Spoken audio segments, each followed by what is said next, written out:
जिसने मिटाई मनोमय कल्पना, जिसने सभी वेद की भित्ति तोड़ी, पाखंड की हंडी पूर्ण फोड़ी, जिसने धर्म से कलह को निकाला, तोड़ा सभी पर जो छाया था जाला, जिसने चमत्कार दैवी कल्पना, तोड़ी सभी झूठ मानस जल्पना, जिसने कही कार्य कारण व्यवस्था, होती नहीं अन्यथा कुछ अवस्था, मन कर्म वाणी की शुचिता ही भाई, करना है जिसने ही पूजा बताई, जीव को ही जिसने कहा शिव प्यारा, जिसने न ईश्वर बताया है न्यारा, पारक की जिसने स्वतः दृष्टि खोली, निष्पक्ष निर्णय की ही बात बोली, जो देश ओ काल से उठ के ऊपर, बताया है मानव धर्म जो परात पर, ऐसे महत संत कबीर प्यारे, सबके सुचिंतक वो सबसे हैं न्यारे, जिसने कहा निर्भय बात सतसार, अस्मृत में उस जुग पुरुष को नमस्कार। जिसने वर्ण जात का पोल खोला, किसने? कबीर साहब ने। उन्होंने कहा वर्ण झूठे, जात झूठी, मनुष्य एक जात है बस, जितने वर्ण बनाए गए हैं सब धोखा, जितने वर्ण बनाए गए हैं सब धोखा पट्टी है। हो सकता है कभी काम का बंटवारा रहा हो, लेकिन शास्त्रों में और व्यवहार में जो कुछ हजारों हजारों वर्षों से लिखा और देखा मिला, वह मनुष्यों के साथ छल था ऐसा लगता है। और इसमें कोई हिचक किए बिना कस के कबीर साहब ने फटकारा, मानो कि एक जाति है, एक वर्ण है और कुछ नहीं। पोल खोला, पोल का मतलब खालीपन, मिथ्यापन बता दिया।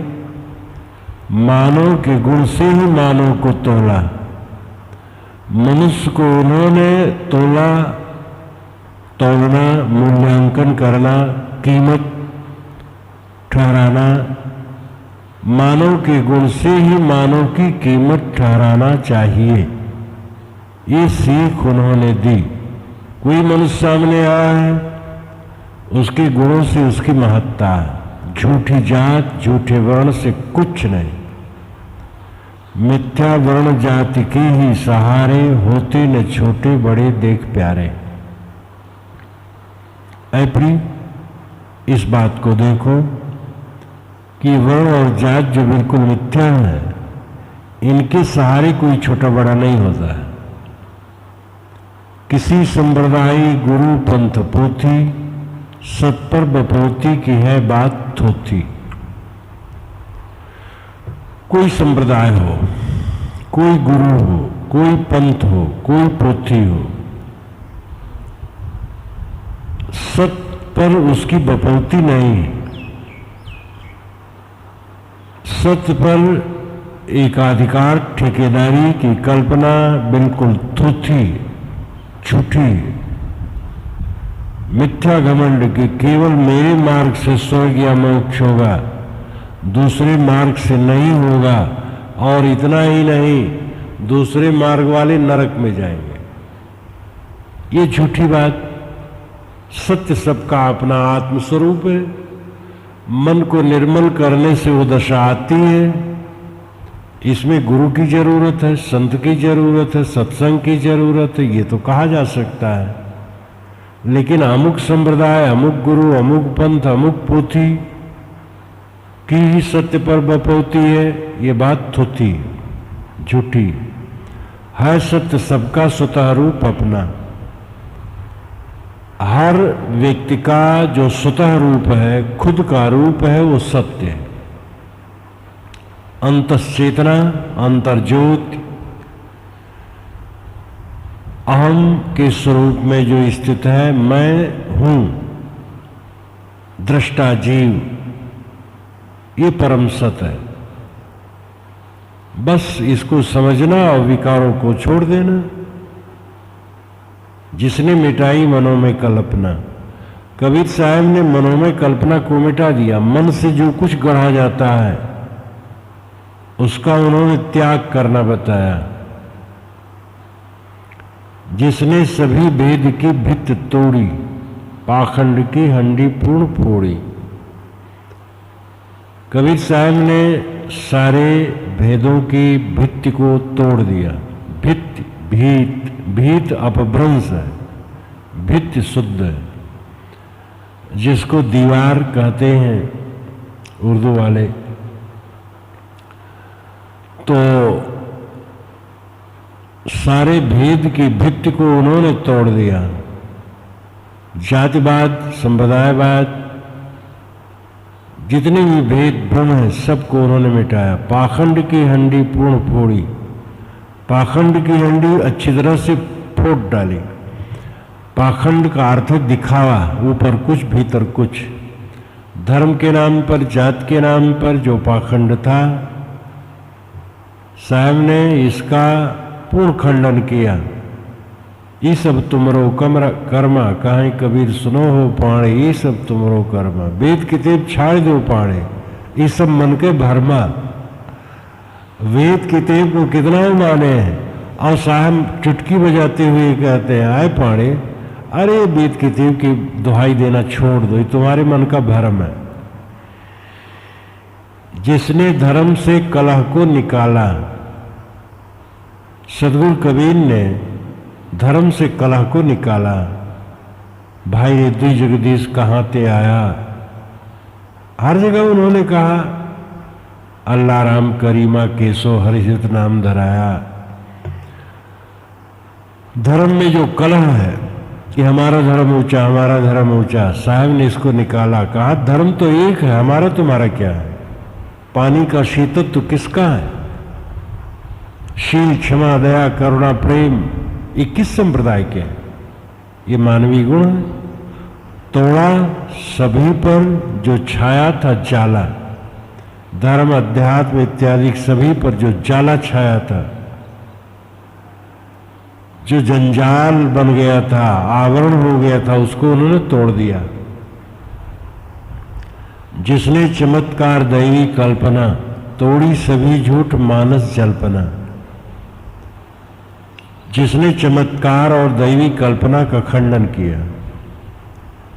चमत्कार का अर्थ है बिना कारण के कार्य का हो जाना। अब ऐसा कभी नहीं होता है, कारण से ही कार्य होता है। दैवी कल्पना, इन प्राणियों के अलावा कोई देवता है, इस कल्पना का उन्होंने खंडन किया। देवी देवता ये प्राणी है। तोड़ी सभी झूठ मानस जल्पना, मानस की जल्पना उन्होंने तोड़ दी, क्योंकि सब झूठ है। जल्पना का अभिप्राय होता डीग हाँकना। जल्प और जल्पना में थोड़ा सा फर्क है। वाद, जल्प और वितंडा, ये तीन होते हैं। वाद है सात्विक चर्चा, आपस में बैठ के विचार विनिमय करना वाद है। और जल्प है सुमत मंडन करना और परमत खंडन करना। और वितंडा है अपना मत कुछ न रखना, केवल दूसरे खंडन करना। तो जल्पना, जल्प खंडन विवाद में आएगा। और जल्पना ना लगा करके जब जल्पना बन गया तो इसका मतलब डीग हाँकना। ये सब साहब ने इस सब का खंडन किया। झूठी डीग मत हाँको। जिसने कही कार्य कारण व्यवस्था, होती नहीं अन्यथा कुछ अवस्था। जिसने नहीं, कबीर साहब ने कारण कार्य की व्यवस्था कही। बिना कारण के कार्य नहीं होता है।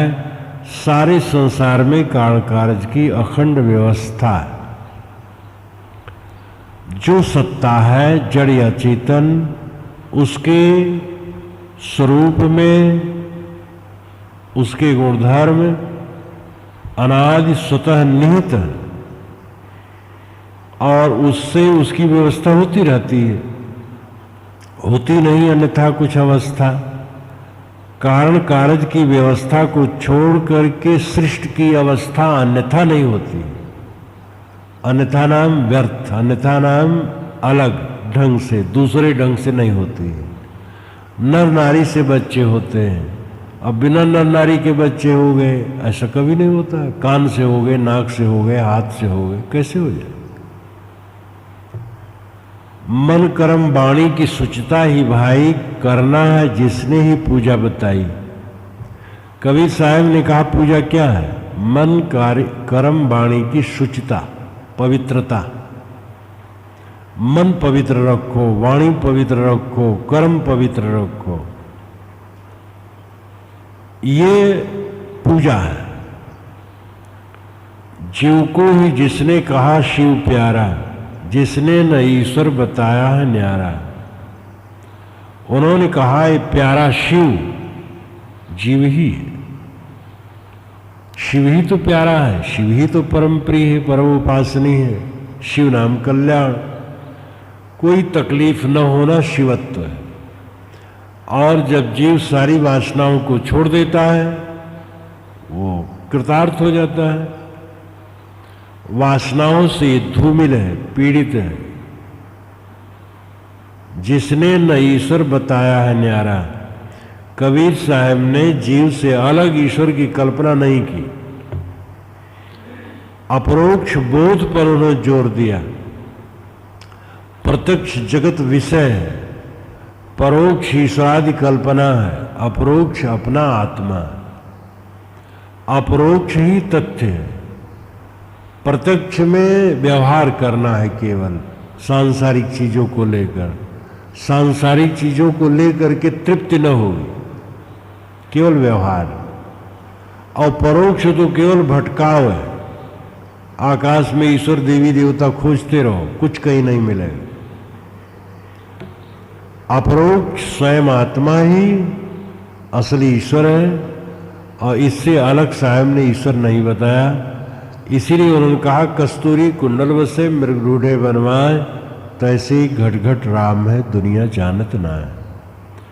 पारक की जिसने स्वतः दृष्टि खोली, पारक की स्वतः दृष्टि उन्होंने खोली।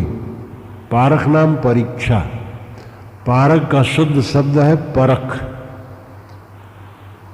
परख यानी छानबीन, साच झूठ को अलग अलग करना परख है। अपने विवेक की नजरों से सार और असार का निर्णय करो, यह उन्होंने सीख दी। निष्पक्ष निर्णय की ही बात बोली। उन्होंने जो बात कही निष्पक्ष निर्णय की, पक्ष नहीं। न वेद का पक्ष, न कुरान का पक्ष, न बाइबल का पक्ष, न हिंदू का पक्ष, न मुसलमान का पक्ष, न गृहस्थ का पक्ष, न विरक्त का पक्ष। पक्ष तो उनकी वाणी में है ही नहीं, एकदम निष्पक्ष। जो देश ओ काल से उठ के ऊपर बताया है मानव धर्म जो परात्पर। उन्होंने देश काल से ऊपर उठ करके परात्पर धर्म बताया। परात्पर, परात्पर का मतलब है पर से भी पर, उच्चतम। परात्पर का अभिप्राय होता है उच्चतम, जिससे ऊंचा और कुछ न हो। परात्पर धर्म क्या है?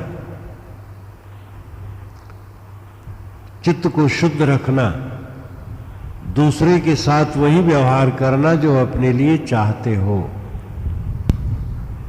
ये परात्पर धर्म है। ऐसे महत संत कबीर प्यारे, सबके सुचिंतक वो सबसे हैं न्यारे। ऐसे महत, महत नाम महान, महान संत प्यारे कबीर, श्रद्धेय कबीर सबके सुचिंतक है, अच्छे चिंतक, सबके कल्याण के चिंतक है। लेकिन वो सबसे न्यारे हैं। कहे कबीर हम जात पुकारा, बारंबार वो कहते हैं। मैं पुकारे जा रहा हूं, रुक नहीं रहे, बस पुकार दे रहे और जा रहे हैं। सबसे निष्प्रय जिसने कहा निर्भय बात सत्सार, अस्मृत में उस युग पुरुष को नमस्कार। जिसने सत्सार बात कही,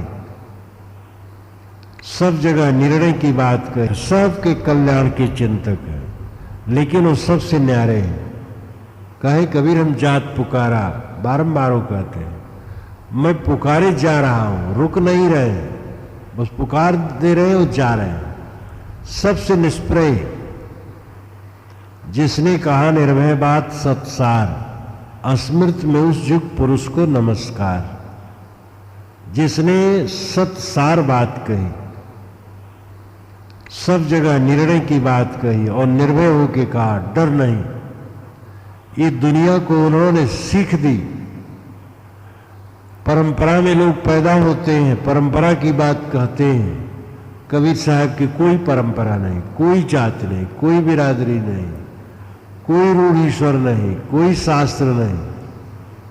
चारों तरफ से लगता है उनके पास कुछ भी नहीं, लेकिन वह स्वयं अपने पास है। इसलिए स्वयं जो को अपने आप को जो रखता है, उसके समान संपन्न दुनिया में कोई नहीं। उन्होंने अपने आप को रखा अपने साथ, इसलिए बिल्कुल निर्भय हो गए और दुनिया को सीख दिए कि तुम सत्य निर्भयता पूर्वक कह सकते हो, बशर्ते अपनी अहंता ममता और स्वार्थ को समाप्त कर दो। कबीर खड़ा बाजार में लिए लुआठी हाथ, जो घर फूके अपना चले हमारे साथ। अपना घर फूक करके ही सत्य कहा जा सकता है। ये अपनी अहंता ममता मिटा करके, स्वार्थ का त्याग करके ही सत्य कहा जा सकता है। अस्मृत में उस युग पुरुष को नमस्कार। ऐसे युग पुरुष कबीर देव की स्मृति में मैं नमस्कार करता हूँ।